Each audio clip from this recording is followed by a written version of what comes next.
Okay, Okay, let's do it. here we go. Hi, everyone. I am Stephanie Jacques, and this is Jacques Talk.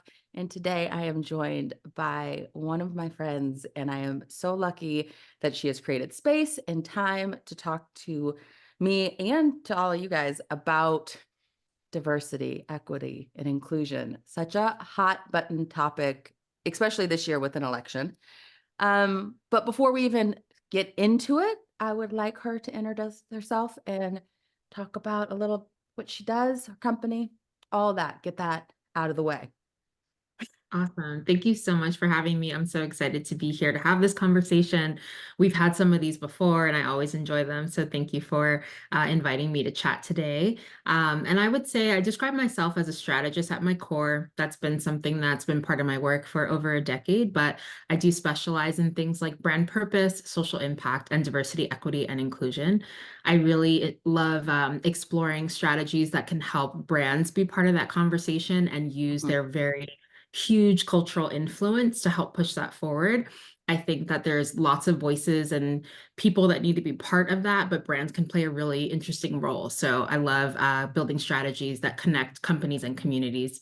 But yeah, I've focused on this for over a decade. It's something that I've been able to launch as my own company. So I have a consultancy called Good Works that focuses on this. We do training, education, workshops, and strategies. And I also work with an agency leading their division around inclusive strategy. And I really just try to be involved in this in any way that I can. See, you're just smart. I mean, I'm smart too, but like in a very different way. I'm always happy to talk to people about what they are passionate in and what they are doing. But I guess what I hear a lot, and obviously I'm coming from the country music space, from the music business space, but when I bring up even DEI, I either get like I can tell they're like, oh, not this again, or they don't even know what it is. I actually spoke to somebody this morning. They're like, what's DEI? And I was like, okay. So what is DEI? For Such a anybody great that question. doesn't know. So we're all starting at the same place. Of course. And it's really sad to me that there's like a stigma around the phrase now. And I think that DEI has, as a phrase, has become like a signal for a lot of the exhaustion that a lot of us have with these issues that continue to occur in our society around racism and discrimination, both those of us who are from the experience of on the receiving end of that, Mhm. or those who are not clear about it, not sure in their role, how to change it. So it's definitely something that I think for a lot of people immediately feels like very challenging Mhm. and just has a lot of negative stigma around it. But I will definitely break it down to help others understand. So DEI is the typical term that's being used to describe a lot of the results of racism and discrimination in our society and the things that we aim to put in place to reverse that. The first letter, diversity, really on its own, I mean, it means so much, but it really just means the presence of people from different backgrounds and experiences, races, cultures, genders, sexual orientations, etc. One thing that I think people forget when they think about diversity is also diversity of thought, because you can have people from different backgrounds that all think the same way. So that's important to, have disruption in that space as well. Mhm. But yeah, that D in DEI really first just focuses on the presence of people from different places, spaces, and experiences. Mhm. Then when we move to equity, we're starting to like dig into the real nitty gritty.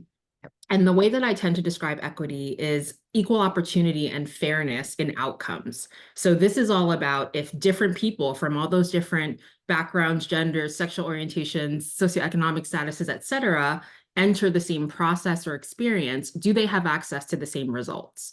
Mhm. Will they be promoted at the same rates? Will they have the opportunity to have ownership at the same rates? Will their voices be heard and will actions be taken based on their voices at the same rates? So when we talk about equity, we're really talking about, the path that people want to take and what happens at the end of that. Is that fair and equal?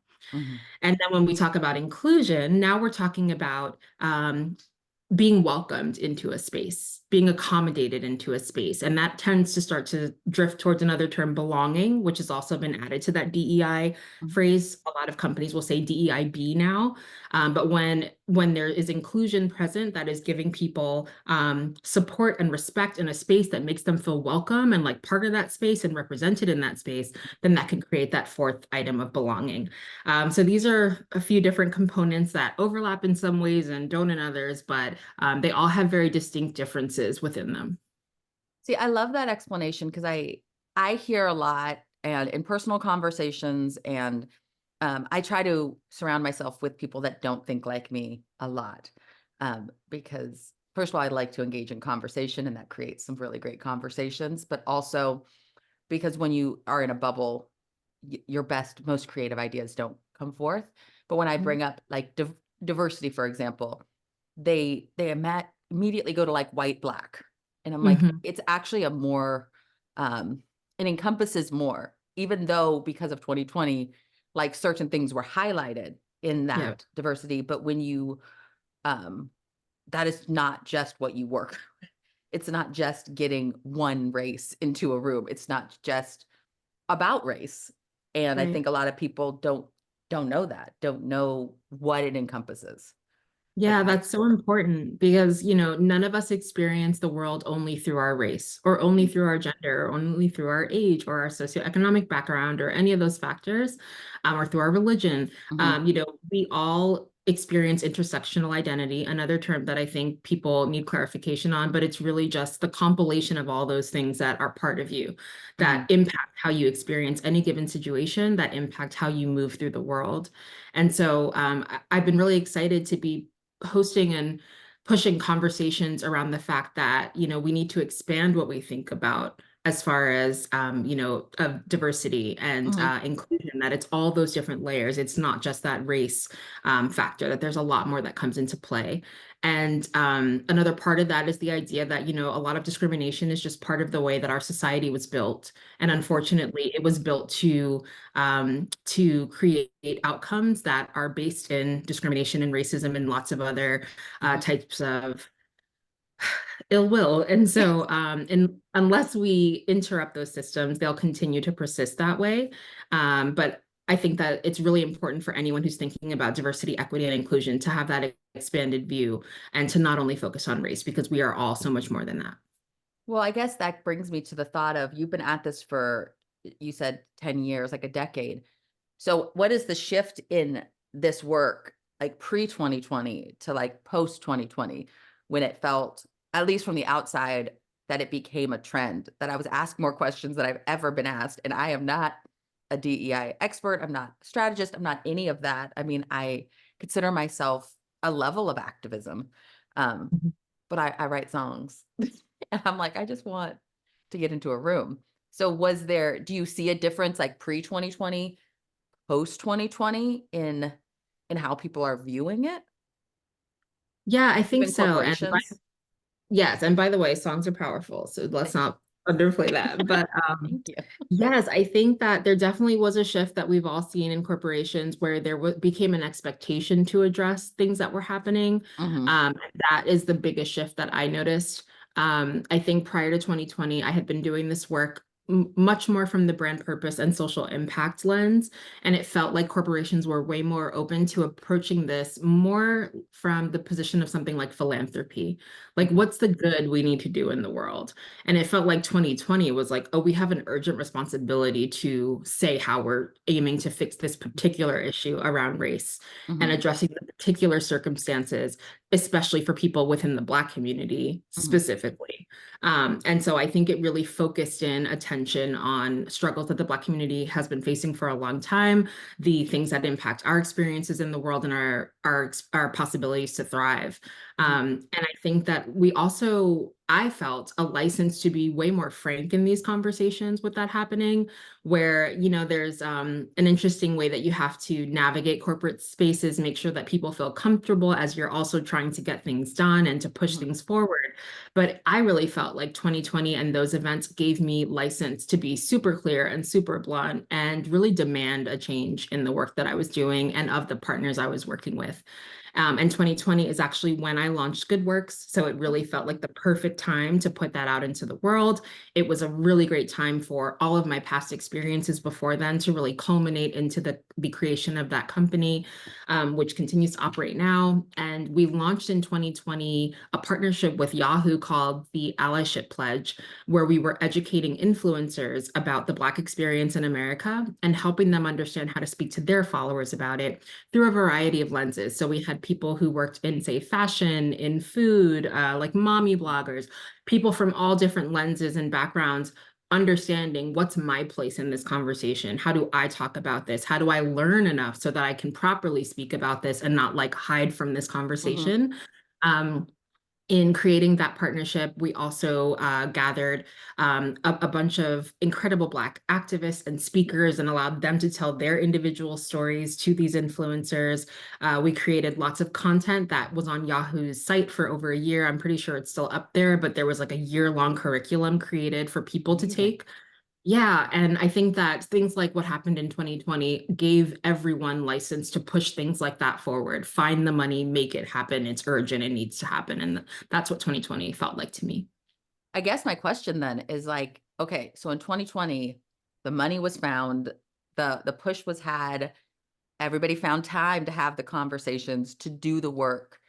Um, but like you had said before, the systems of what our country and what this world is really built on Mhm. are not aimed for diversity. They're not aimed for inclusion. They're not, that is not what capitalism is. That's just not what we have. So you find the money, you find that. Have you found that it has continued to that level, or do you find it is decreasing? Like, do you see the same amount of passion now? Because you know what's possible, but Mhm. moving at that kind of a pace is not, what's the word? Like, you can't run Sustainable. a sprint nonstop. Right. Like, it's Right. diverse, it's a marathon. And I feel like in 2020, people were sprinting.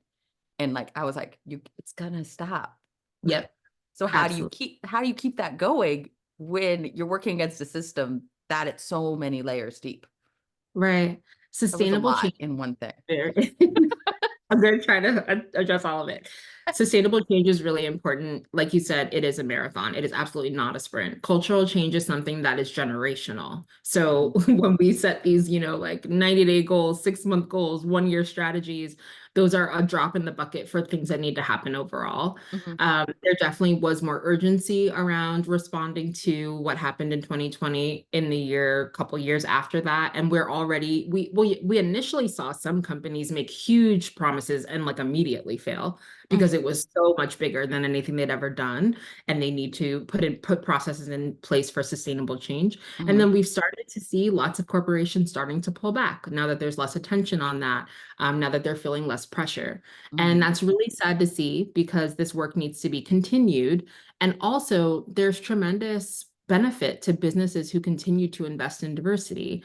When that's done properly, they'll see higher employee retention and higher employee satisfaction, which keeps their team stronger. mhm, It allows them to understand the audiences they serve at a much more nuanced way.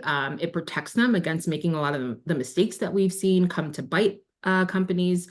Um, it allows them to discover new needs among those audiences, new mhm, product development, new opportunity, and to grow their businesses. It really is something that's been proven to reflect in the bottom line.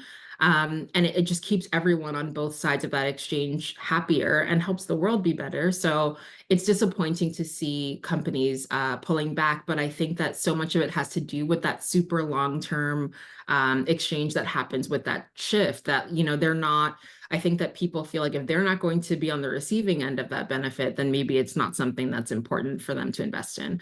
But what I would say is that in 2020, I think a gift that the world received with lots of people like myself finding the space to push into whatever their passion was around this conversation. Mhm. There were so many new organizations, consultancies, solutions that were created that people, I think, felt like this is the time to just make my thing happen.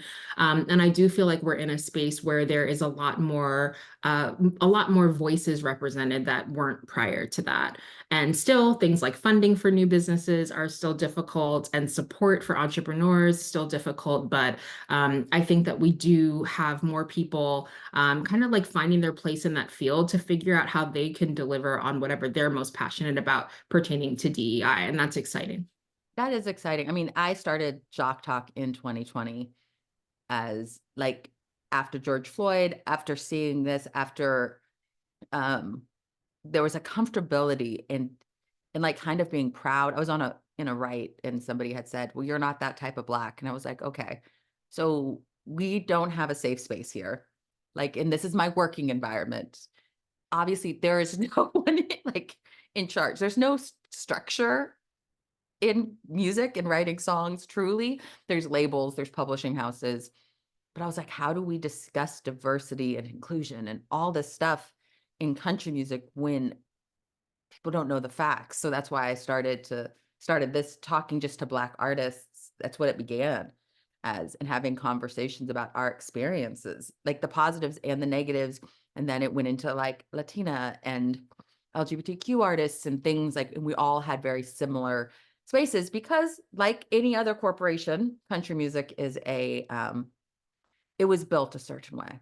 And to change it, um, it is going to take my children. It's going to take my children's children. Like it's not, we can see that by just Beyonce releasing a song and some people are upset. I'm like, you guys, it's all going to be okay. We're all going to survive, but there needs to be a lasting change, but people get exhausted.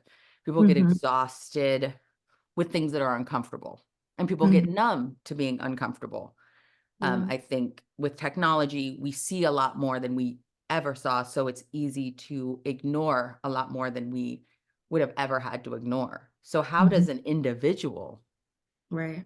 how does an individual do something?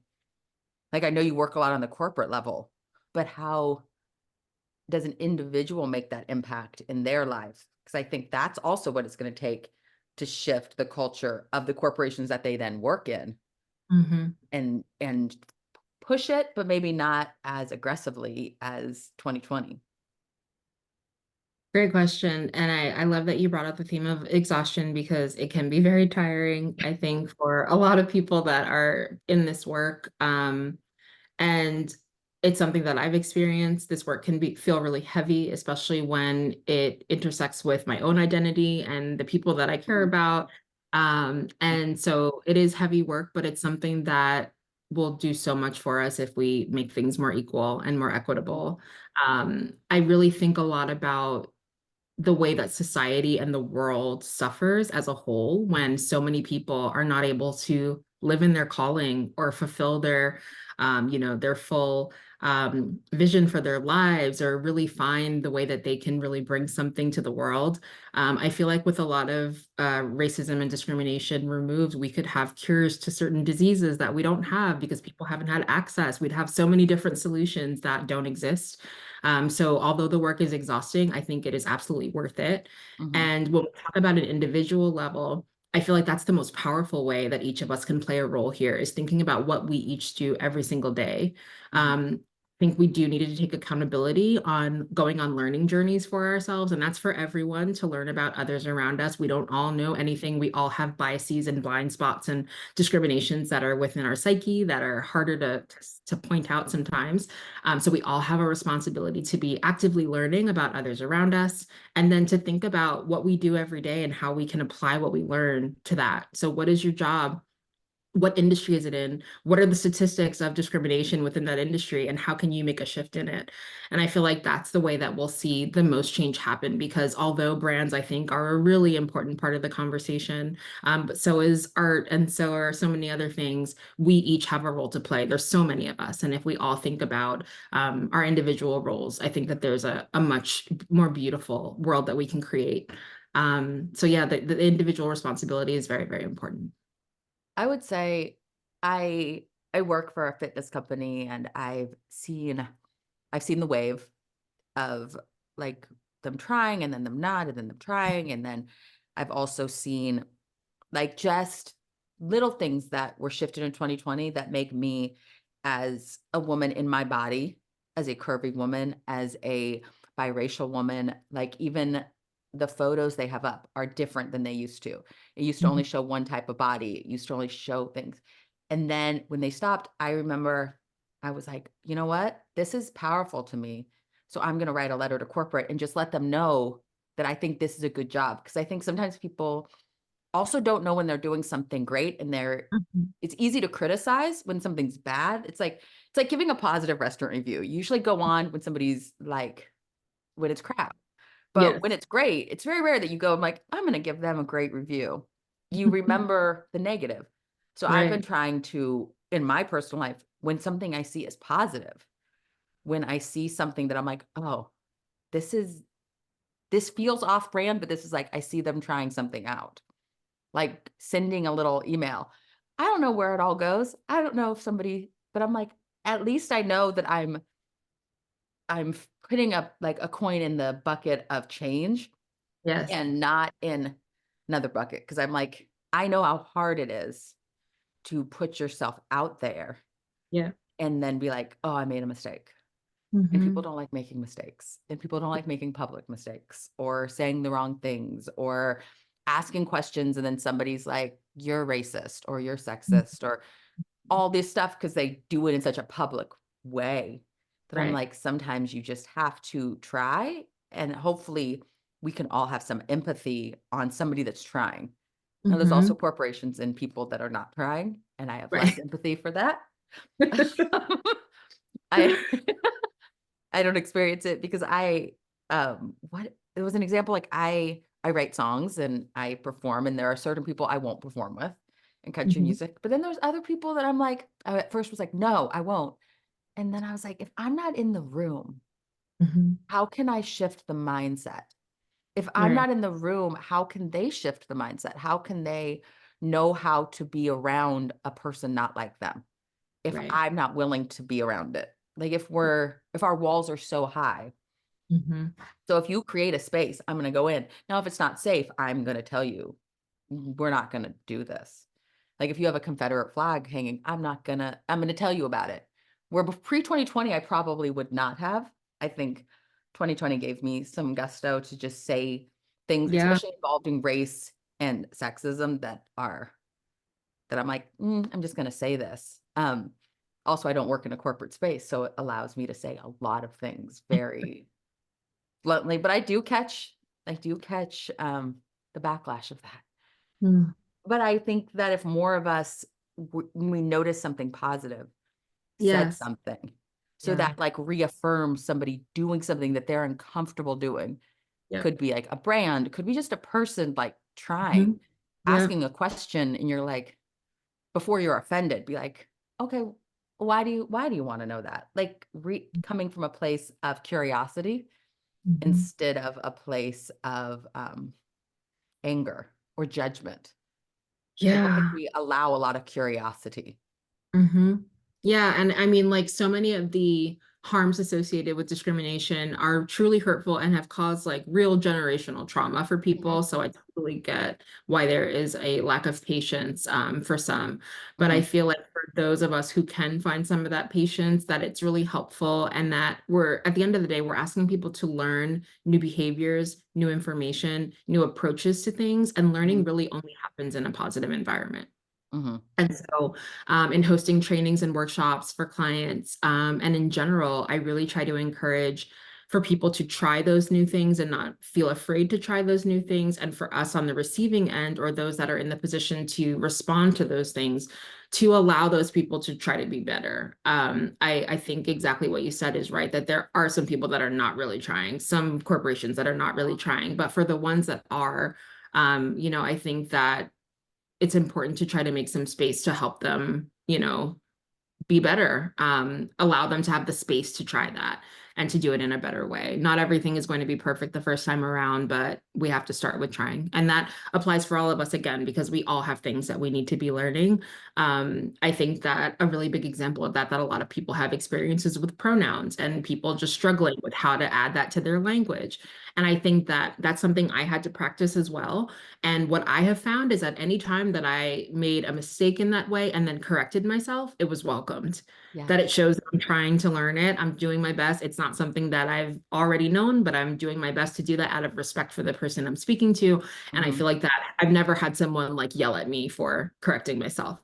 So I think that it's really important that we encourage everyone to try. And I know that there's lots of examples of people being called out that make people hesitant to do Mhm. so. But I'm hoping that we can establish a culture of learning around a lot of the shifts that we want to see. I would agree, and I have that same thing with pronouns. Like I actively work on trying to be respectful in asking people their pronouns now that Mhm. I not assuming like I would assume and I'm like, okay, this is something different. I don't want somebody assuming me about things. So that has been a new practice when I meet somebody new or I'm engaging with somebody new and I want to know how to refer to them. How do you want to be referred to? Yeah. And it has been a practice because I have made mistakes and even some people are like, "What?" I'm like, "Yeah, this is something that I feel makes somebody feel seen." And kind of like how you're saying with belonging, like I want you to feel welcome in my space as well. Like not just Yeah. in my job, but like in my home or in if we're in a work environment, if we're in a friendship environment, I want you to feel safe around me. And it's also up to me to make sure you do. Like it's a two-way street. Yeah. And I've had a lot of grace and gratitude given to me when I've made mistakes. Like people aren't as callous as you think. There's obviously extremes to everything, and extremes garner most of the attention, but there's a lot that happens in the in between. And Mhm. that's also where the growth happens. Growth doesn't Mhm. always happen in extremes, it very rarely does. Like Mhm. sustainable growth, it Right. happens in incremental moments. And that's what I found. And especially being in country music, I'm like, I have people that are like, it's mad. They're mad. And I'm like, I am frustrated. I am upset. But I also know to change a whole industry that is based on money and profit.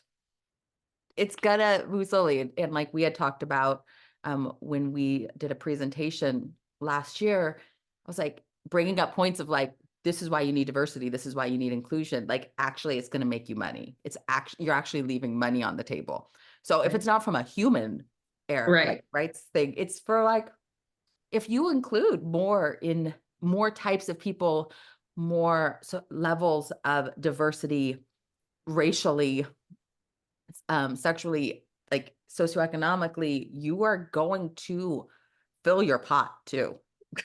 Like you're Yeah. reaching more people, which Right. means you are helping your business.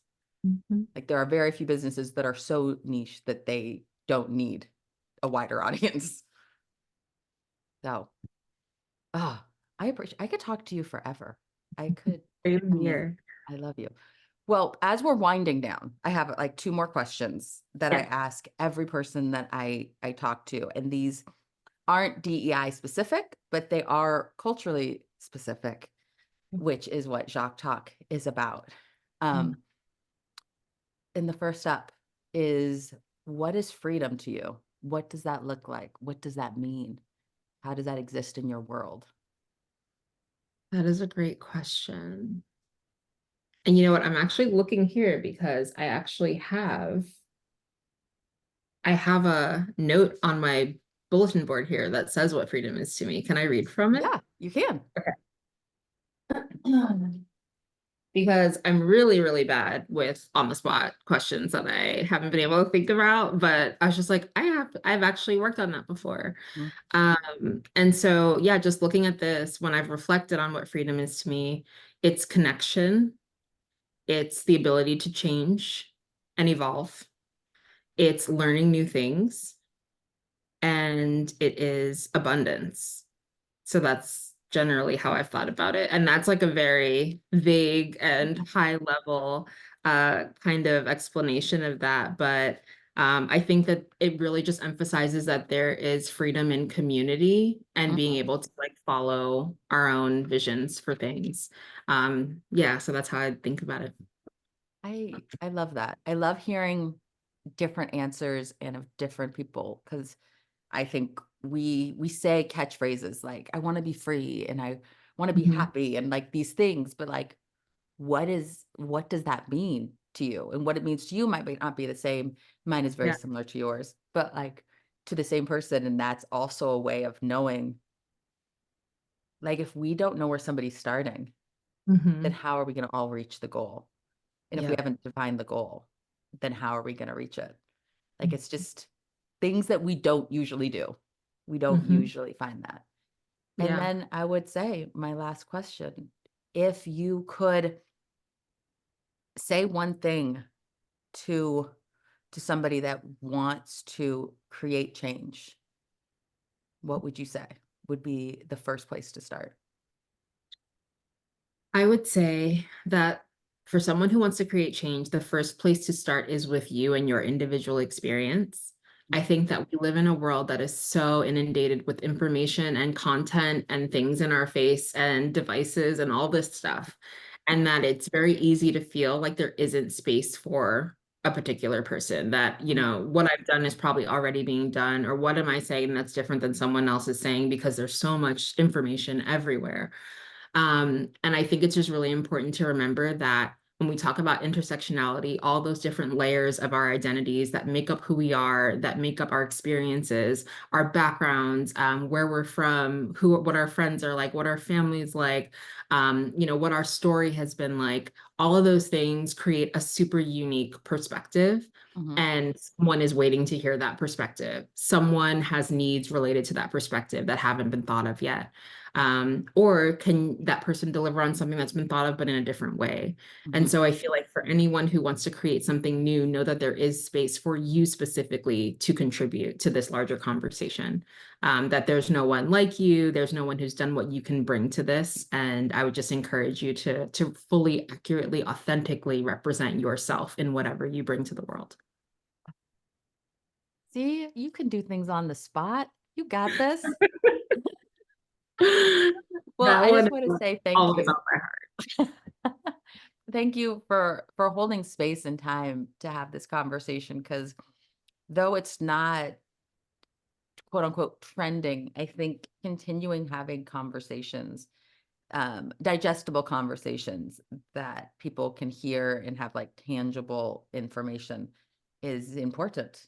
And it's Mhm. important to um, keep momentum in a manageable way. And so I appreciate you and I appreciate you coming on Jock Talk. Thank you. I appreciate you holding this space, especially within the industry that you're working in, and for inviting me to be part of this. And I look forward to continuing this conversation with you. I know that there's lots that we can do together. Yes. All right. Well, have a good day and You we'll too. talk soon. Sounds good. Okay.